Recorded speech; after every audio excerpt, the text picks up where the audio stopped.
तर बघा 21 जुलै रोजी आहे गुरुपौर्णिमा, आपल्या गुरूंचा दिवस। या दिवसापर्यंत आपल्याला 21 दिवसाची जी काही सेवा सांगितली आहे ते जर तुम्हाला करणं शक्य नसेल, कुणाला काही प्रॉब्लेम असतील किंवा लहान मुलं असतील, वर्किंग आहात तर त्यांना ही सेवा करणं शक्य नसेल तर या सेवेपासून सुरुवात करू शकतात।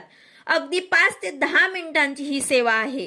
कोणाला नवीन सेवेला सुरुवात करायची असेल त्यांनी आवर्जून ही सेवा करायची आहे। दिवसभरामध्ये तुम्ही 5 मिनिटं किंवा जास्तीत जास्त 10 मिनिटं जर या सेवेसाठी दिले तर तुम्हाला इच्छित फलप्राप्ती पाहिजे असेल तर तुम्ही या सेवेला सुरुवात करा। या सेवेमध्ये स्वामी चरित्र सारामृताचे तुम्हाला 3 अध्याय आणि 1 माळ श्री स्वामी समर्थ या मंत्राचा जप ही सेवा तुम्हाला करायची आहे। एवढी जरी तुम्ही सेवा केली तरी सुद्धा तुमचे कुठलेही प्रश्न राहणार नाही। आयुष्यात सगळी अडचण, संकट, दुःख संपून जातील। आता मध्येच जर सुतक विटाळ आले तर तुम्ही हे ग्रंथ वाचू शकत नाही, पण